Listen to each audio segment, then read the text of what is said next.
So today was the Fever Media Day, and there were a couple of snippets. It's not like last year's Fever Media Day where it was kind of crazy. Like if I'm not mistaken, last year's Fever Media Day was like this was very much in the early victory lap era of the Indiana Fever. If we're being honest, last year was, it's probably the best way I can describe it, was early victory lap.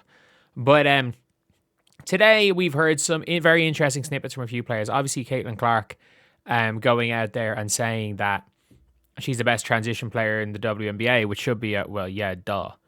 However, nobody seems to, everyone's losing their damn mind at that take. It should be duh, obviously.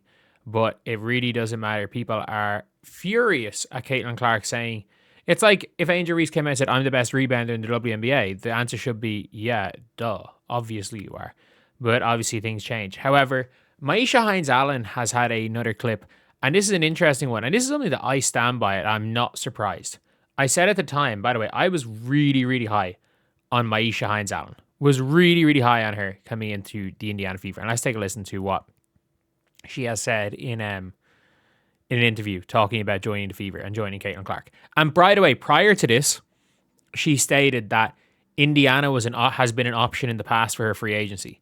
So I actually believe that she was the backup option if Natasha Howard fell through last year. If Natasha Howard had fell through and they didn't sign Natasha Howard, I fully believe they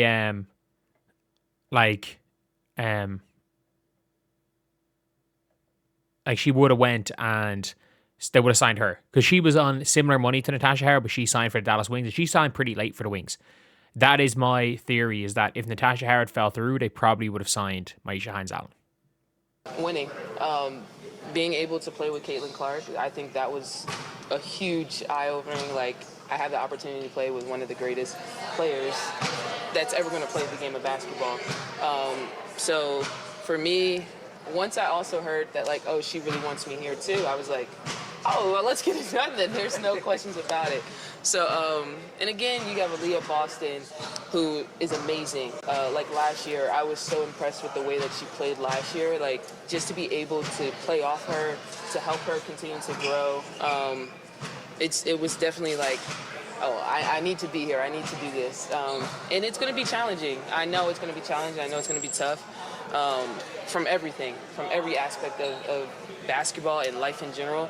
So I'm ready for the challenge. Winning.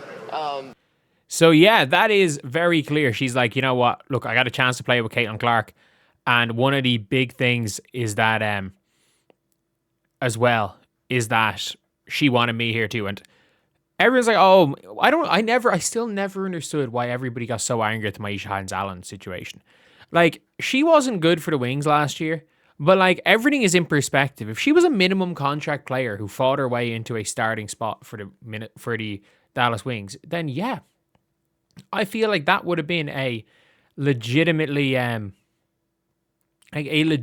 good thing. However, obviously, when she's somebody that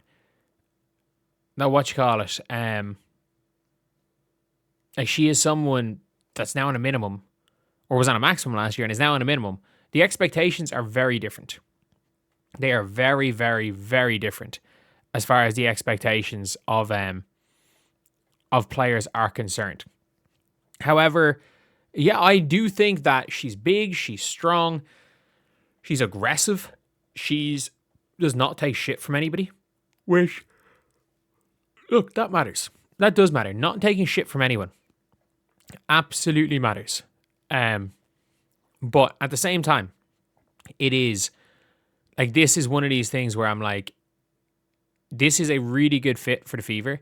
And the fact that she's out basically saying, you know what, Caitlin Clark wanted me. Everyone's like, oh, interesting. People are losing their damn minds. I'm like, dude, she is a backup. You are getting a really high level backup player, a player who the market value for was probably 600K. There are players worse than Myisha Hines-Allen at her position making 600K. So at the end of the day, you're looking at it and it is this is a really big player. And there's a big reason why Caitlin Clark was pushing. Because, by the way, like, they have a very similar big rotation. She is replacing Bree Turner. Like, Natasha Howard is being replaced. Dantas is still Dantas. Natasha Howard is being replaced by Mo Billings. That's a like for like. Worst case scenario, it's even.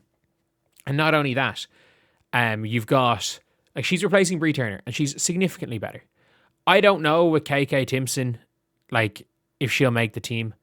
And I've seen people being like, oh, she looks lost in footage. We can't tell by training camp. She just was legitimately horrendous in Europe. Like, maybe she'll pick it up in the WNBA. But, like, she was hilariously bad. Like, it was genuinely one of those things where I'm like, I actually cannot believe that, like, that this is a kind of a lack of improvement. This was the lack of improvement that has been made. That being said, like, Myisha Hines-Allen is a very good backup. A very, very good backup. And look, I don't think she's somebody that is going to be a unbelievable starter.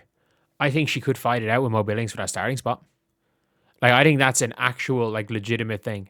And there's no way to Kate, like, she is a big screen setter. She's a pretty decent connecting passer big. Again, do not let her dribble the ball up the floor. We saw in Dallas that does not work out well. But we've seen everywhere else that she's been that she is a good connective passer. She is a good connective passer. So you can just get her in situations where you can swing the ball through to her, get her to make an extra pass, and get her to dump it in to Aaliyah, make the extra pass to Caitlin. It is one of those things where, like, she could be a huge get. An absolutely huge get. And there's a reason why Caitlin Clark wanted Myisha Hines-Allen.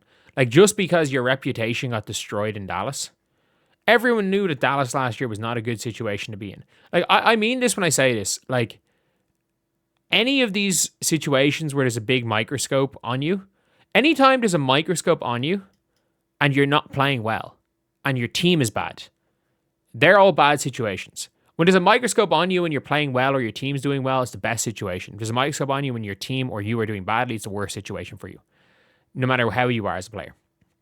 And very clearly, we've now got Myisha Hines-Allen hopefully wanting to, only wanting to be with the Fever, wanting to play with Caitlin, believing Caitlin could be one of the GOATs in the future. And not only that, hearing that Caitlin wanted her on the team, which I'm not surprised by at all. So yeah, that is the video. See you guys.